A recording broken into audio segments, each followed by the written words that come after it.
कुरुक्षेत्र के युद्ध भूमि पर जब अर्जुन मोह में डूब गए, तब भगवान श्री कृष्ण ने उन्हें वह ज्ञान दिया जो कालातीत बन गया, श्रीमद् भगवद गीता।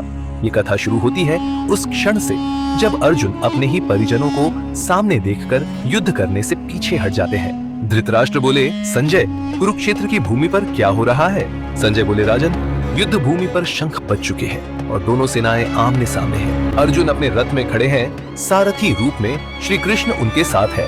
अर्जुन बोले, मधुसूदन, ये मेरे ही बंधु बांधव हैं, मैं इन्हें कैसे मार सकता हूँ? उनके शब्दों में करुणा थी पर मन में गहरा मोह। श्री कृष्ण मुस्कुराए, अर्जुन, ये तेरी आत्मा नहीं जो दुखी है, केवल अहंकार रो रहा है। ये जो जन्म लेता है वह मृत्यु को भी पाएगा और जो मरता है वह फिर जन्म लेता है। अर्जुन बोले, पर मुझे युद्ध से घृणा होती है, हे केशव। श्री कृष्ण बोले, कर्तव्य से भागना धर्म नहीं है अर्जुन, वस्तु केवल कर्म कर फल की चिंता मत कर, यही मेरा उपदेश है।